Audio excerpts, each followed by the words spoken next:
Welcome back. Emmy Award-winning producer and director Paul A. Notice II joins me to discuss their short film, Willow, State of Emergency. The film follows an elected alt-world observer known as Griot and her world as she ascends to power in an Afrocentric, vampiric world on the verge of collapse. Before we delve into the film and the upcoming series, let's watch the trailer.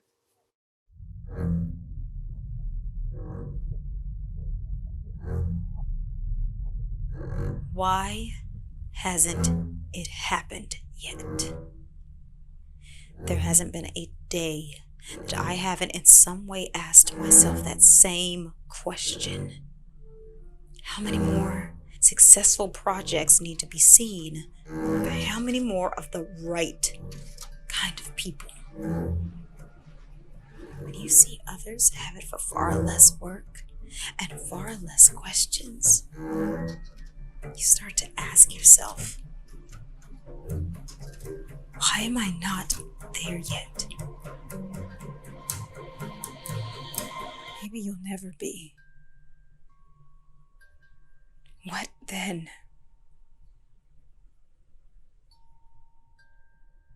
What then?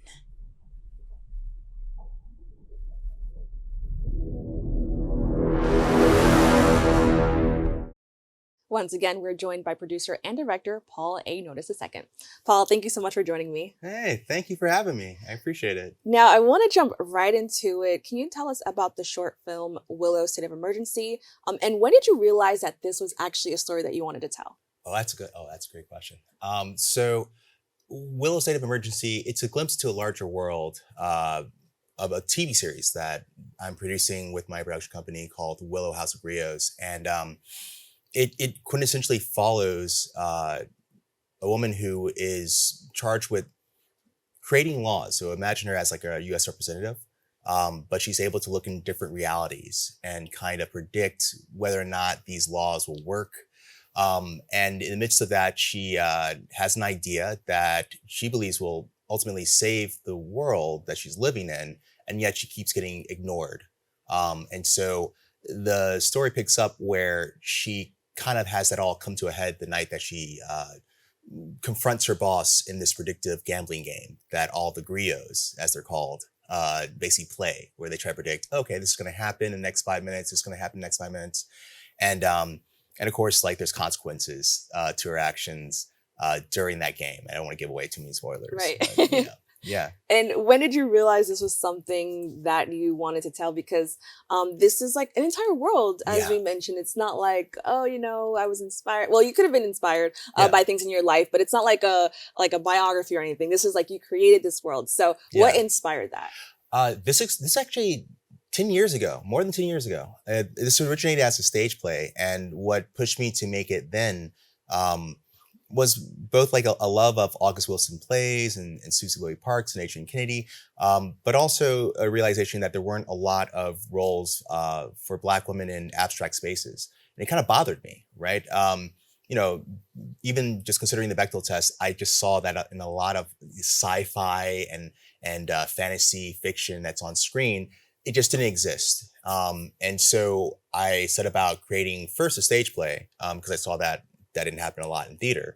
And around 2020, even though a lot of people throughout the course of that stage plays production and readings and workshops, they always said that it should probably be a larger TV series. I think 2020 was kind of like the kickstart of me wanting to push that into reality. So we started shooting in the fall. And I think that really was because of the Trump presidency and how this type of disregard for actual history and kind of relegating it to, well, this is just woke history, right? And we can even see that now, Ron DeSantis trying to basically erase Black history, but Black history is our history. It's what makes the United States. And I think that really is what informed me to create this larger world that was based off of just a few key moments in history that go about differently. The 1811 German Coast Response, or to start that over again, the 1811 German Coast Revolt was the largest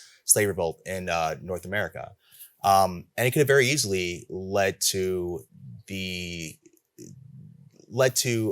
Black people or free Black people owning the means and freeing themselves in what was then called the state of Orleans, in 1811. So I basically followed that just idea, like what would that look like, what would that be, and the stage play itself really was just about what happens if you live in a world where everyone feeds on each other, right, to survive. How do we actually rectify that? And it really was just this deconstruction of capitalism. I feel like it's something that kind of reinforces the expectation of the other. And so, how can I make that in real terms? Something that we can kind of investigate and deconstruct. So in the midst of me creating that larger world in 2020, that's where I came up with the idea of, okay, well, this is an alternate reality where, all right, maybe it's a different genre of vampires. And since I want to kind of show Black folks, Indigenous folks running the means of production and actually creating their own world, what if the 1811 slave revolt was successful? And it kind of just goes from there. And I wanted to, what was the challenge, behind like being inspired by real world events, but also putting that like supernatural sci-fi spin on that? And did you feel any responsibility, like when you were kind of like merging the two, just given what we're, dealing with history and people like rewriting history? Did you have any, did you feel like anything when you were doing that? It was less of a burden or feeling of responsibility, but more of a catharsis. These are things, most of these stories are stories that they're from our communities. They give us empowerment and value. They kind of open our world, our eyes, or they open up our perspective to a larger understanding of what the world could be. One of the big things that I want to do, which is based off of all my interviews as a journalist with Man Up, violence interrupting programs, alternative incarceration programs, was to create an alternative to policing, actually show that on screen. It's healing. Like when I'm writing these certain scenes and showing what liberal policies or progressive policies or policies that are community driven actually could look like if we invested in them, it's a healing thing. It's a bit of catharsis to say, well, look, this is what it could look like. And you don't see that at all on TV. I feel like it's always a tone deaf response. Even, something as simple as Black Lives Matter. That's a very simple, basic thing. And for, I don't know, some movies that still get that wrong.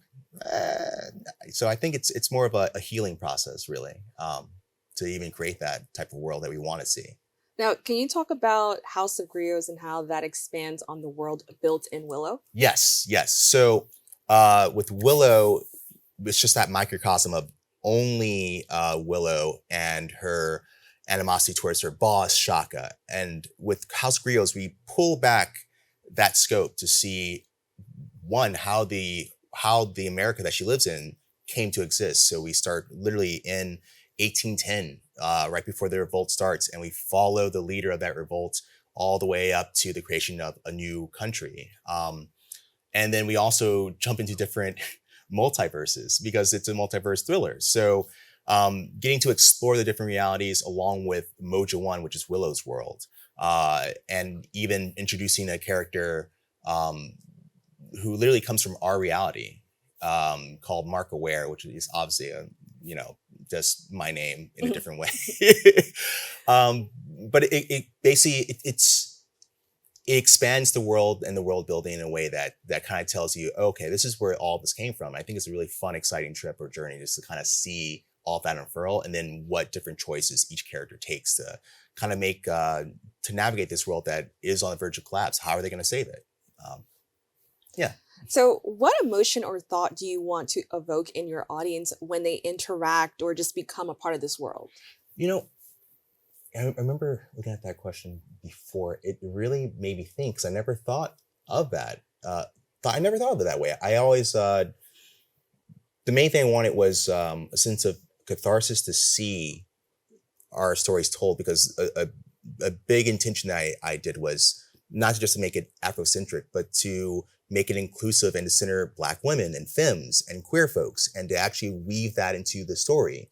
I didn't just want them to be, cursory characters or characters that are like a side character. I wanted full three-dimensional things because we want to see that. And I think it's more than just representation. I think it's just truth, right? So I guess in terms of the feelings I would want the audience to feel, I mean, anything that you would feel when you discover something new about yourself and about the people around you. Anything that you feel when you have that moment of catharsis, of seeing finally like this is a logical step and this actually makes sense. And I don't just see myself there, but I see the characters that are representing who I could be, making logical choices on screen, and still it's a thriller. I don't know if they're going to make it or not, right? Like, and it's a like fantasy sci-fi, which yeah, I think for a lot of like Black people in America, or maybe just globally, like sometimes we still struggle in that area, yeah, like of film. And yeah, so I could see how that would be exciting, even for you to like to just create. yeah, yeah. I mean, you can even see in the trailer, they use tribal markings, and there's head wraps there, and it's normalized, right? So, using these certain things, if you watch the film, you'll notice Sasha Obama has an African accent. If you notice in a lot of sci-fi genre films, they have a British accent if they're really highfalutin and highbrow, if they're from like a higher status. So my answer to that was to create all the people who are of high stature to have African accents. Like, I think just having a different root where it's coming from a way of celebrating who we are, and at the same time interrogating new forms of liberation, right? I think that was really key. And I don't know, I think it's I guess joy would be something that I would want someone to feel when they watch this, Right. like apart from actually, the different roller coaster of emotions you'll see watching Willow kind of like navigate through everything. Joy, definitely. Now, what can people do to further support the film, and what can they look forward to when it comes to the series? Sure. So I think two things. Obviously, find it on Amazon. The short film's being released on Amazon this month. So definitely look for it for near the end of the month. And we have a fundraiser party. I'm not sure if we can mention it. Can we say fundraiser on Yeah, this? yeah, That's fine. Okay. yeah. All right. So we have a fundraiser party coming up Saturday, November 4th. And so I would say go to our website and stay updated on that. We'll be sending out a location at the end of the week. But those would be the best ways. We also, if you go to the website, you'll find ways to support us. And also just different events that are happening around the city throughout the year. Well, Paul, I want to thank you so much for joining us and having this really interesting conversation. I wish it was longer, Yeah. but so far what we talked about was amazing. So thank you. Thank you. I appreciate it. To learn more about Willow, please go to the website www.thenoticeblog.com//Willow. We've come to the end of our show today. I'd like to thank all of our guests for joining us and you, the viewers, for tuning in. If you miss any part of today's show, you can catch the recable cast at 5 and 10 p.m. on Optimum Channel 67 and Verizon Fios Channel 33, or watch anytime on the web at bronxnet.org. You can catch a brand new episode of Open with Darren Jaime on Wednesday and with Rena Valentine on Friday. I'm Kibin Alleyne, wishing you and yours safety and wellness now and always. See you next time.